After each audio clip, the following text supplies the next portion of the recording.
Welcome to our posts today. We will see stories of r/malicious compliance. You want to review every single candidate? You got it, babe. This is the best time that my warnings went unheeded and made the client regret ever asking.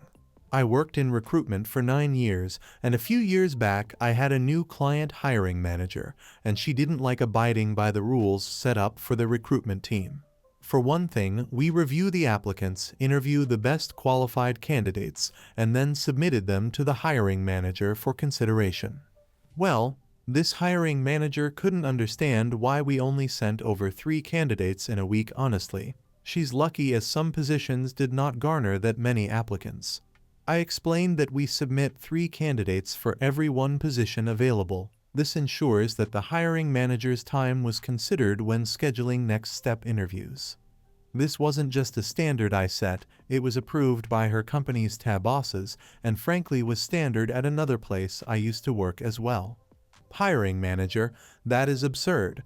I want to review all of the candidates so I can tell you whom to prescreen, and then you schedule their interview with me based on my availability. Me? But ma'am, you have almost 100 applicants that met your minimum qualifications. I don't think you really want to devote that much time to reviewing all of these resumes, and honestly, some of them were not great. Hiring manager, are you not listening? Send them all over to me and I'll take care of it. Me? Yes, ma'am. You got it. I'll send those over right away. I wrote an email to the hiring manager immediately after the call, restating the topics discussed by phone and asked again if she was certain she wanted all of the candidates sent to her. She confirmed I complied and forwarded to my boss with an explanation that she will take care of reviewing all applicants and my numbers were going to be skewed for the month. I did as requested, selecting nearly 100 candidates in the system and moved them to hiring manager review. Now, what this did was send individual emails for each candidate as an update to the hiring manager, and it would ping her email every 3 days that they weren't reviewed. I smirked, knowing what was about to happen and my rear was going to get chewed out in about a week, but it felt really good because I knew I was right. 2 days later, my boss calls and says he got an irritating phone call from this hiring manager who said she never requested this, to which they responded with the information detailed in my email. She was speechless. He let her know that I would go back into the system and back up the candidate process so it would be taken out of her to-do list, and I would continue to send over candidates that were the best fit for the role as described in our processes. I never received pushback from that hiring manager ever again. Next story. Threatened to sue me? Go for it. First time posting here, had a hard time deciding what subreddit to post this story to. Please let me know if this story is more appropriate somewhere else. Also, English isn't my native language, but here goes. Backstory. I have a 5-year-old daughter with my ex-wife. We broke up about 5 years ago. We had some ups and downs during our marriage. We never argued or fought per se, but we did negotiate a lot with strong emotions and opinions. Yet, we always managed to find some common ground to stand on together. That's why it kinda caught me by surprise when she told me she wanted a divorce. I cried for a couple days, went fishing, and then started planning on how to figure things out. Because neither of us had enough income at that point to keep our car and/or house, we agreed that I should take care of selling the car and she would get a realtor to start selling our home. Well, turns out I had to do both. Anyway, we had more debt than money, and she tried to leave all the debt to me while she would start from a clean slate. I wouldn't let her, and I made sure everything we owned and every bit of debt would be split evenly. We agreed that our daughter would live with both of us, splitting the time evenly as our daughter had the right to having 2 parents. We promised each other to act civil. This didn't last long. We also had agreed that since our salaries were pretty even, neither of us would pay child support.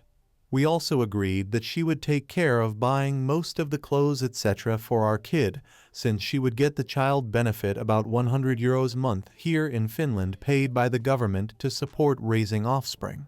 After the breakup, she started mail ordering new furniture for herself, even before she had found a new apartment for herself kinda obvious, but she really didn't have the money for it either.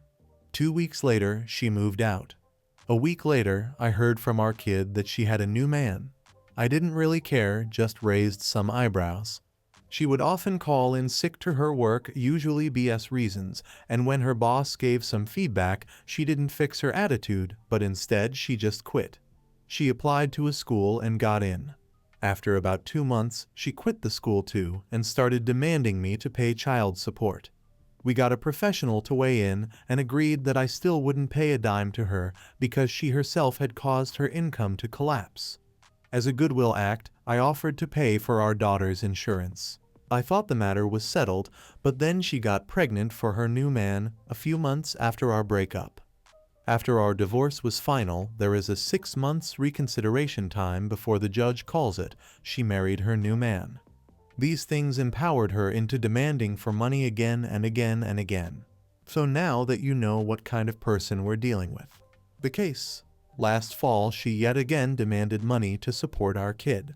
She was working again, and I knew she used our kid as an excuse because she had expressed envy towards my ability to control my finances to a point that even when I had the same amount money, I could eat in restaurants, etc. I told her that if she needed child support for legitimate reasons, I would of course help, but all the expenses would have to be calculated properly to know the right amount she would need. Instead, she demanded I would pay her €200 a month, and she would take care of all the expenses regarding our daughter. She didn't have any real reasons for the demand, other than her need for control. She had always been someone who wanted to have the last say in things. On top of her demand, this time she threatened to sue me if I didn't pay her. I pretty much laughed at it until I got a message from her lawyer. At that point, I messaged my ex telling her from now on I would only discuss this matter via our lawyers and started looking for a lawyer myself. During the next couple months, things started to look really bad for her case. After getting the papers from the court, I noticed her case was based on false data. She and her lawyer hadn't asked for my income and expenses before they sued me, and she had estimated my income to be a lot more than it actually was. Also, my expenses were estimated to be smaller than actual. At this point, I messaged my ex and asked if she's sure she doesn't want to settle. She didn't, so I decided to go with some malicious compliance and didn't try again. After we both calculated every income and expense of both parties with the help of our lawyers, I and my lawyer confirmed that she had enough money to raise our kid. Not only that, it turned out she actually had more money than me for it monthly income minus living costs, medicine, etc., etc. I burst out laughing at the absurdity of her case, even more so when she tried to twist things to her favor by sending false evidence to us and the judge, which we noticed instantly. A couple days go by, and my lawyer calls me. She had gotten a call from my ex's lawyer saying he had noticed my ex is lying and the whole case is based on lies and the lawyer wants to settle. It looked like my mech wouldn't go through until my lawyer got a message that for some reason they won't settle after all. Game on. The judgment. We went to court. The judge was annoyed but composed. He asked my ex's lawyer about their demands. The lawyer started by saying, "First, I'm going to tell a bit of the backstory." And the judge cut him off, telling him to just state the demands. After a few seconds of silence, the lawyer told the judge, "No demands." The judge was both dumbfounded and livid, asking, "Then why are we here?" To which my lawyer said something along the lines of, "That's what we're asking too." Then the judge asked my ex's lawyer, "To be clear, didn't you want to settle?" And the lawyer sheepishly told the judge that my ex wouldn't agree to settle. They were so embarrassed, it was so glorious, like some kind of divine karma being served right at my Karen of an ex. The judge ordered us to go to a meeting room for 20 minutes and to come back with a settlement agreement.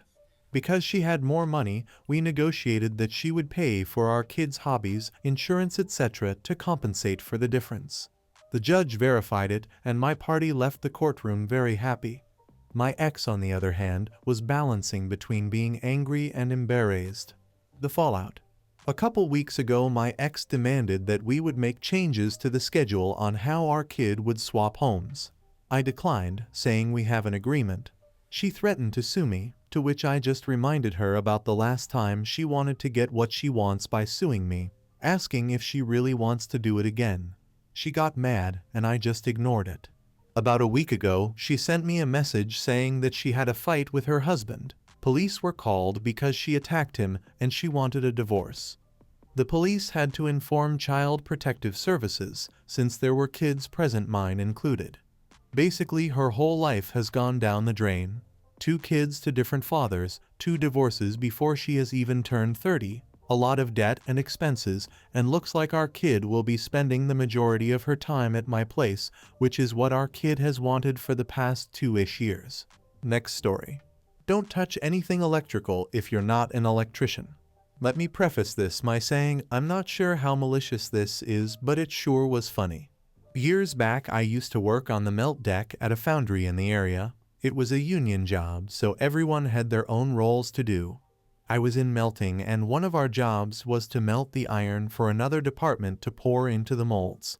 Every so often, we would trip a breaker on one of the furnaces and had to call an electrician to come up to the melt deck to fix it.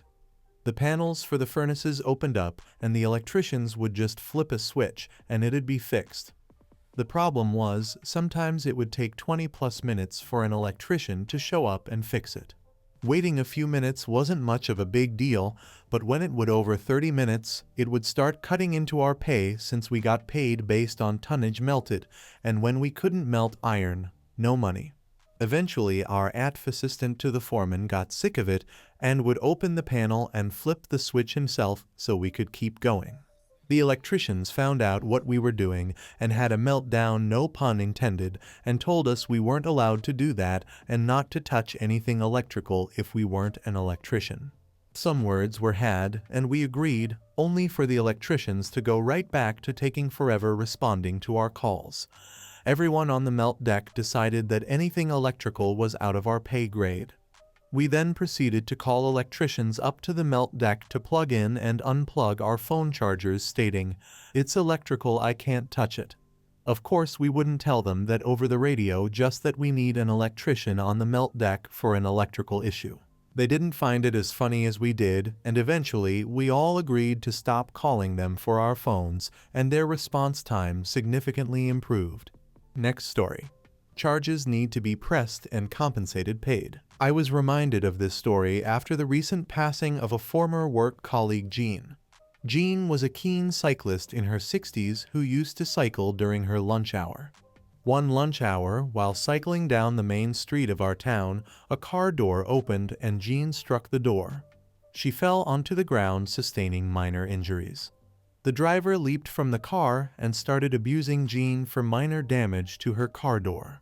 Jean tried to apologize, but the driver just abused her, demanding that the police be called and compensation be paid. A passerby helped Jean up. Jean tried to reason with the woman, but she demanded the police be called. The police arrived shortly after and heard the stories from both sides and the witnesses. The driver demanded charges be laid, and the police officer agreed, charging the driver with a range of offenses. The driver got a hefty fine and license suspended. Jean's brother was a solicitor who sent a letter demanding just what the driver wanted compensation. It wasn't much, maybe a couple of $1,000s. The driver promptly paid. I hope you guys like this video. If you did, make sure like, comment, share, and subscribe the channel. Our posts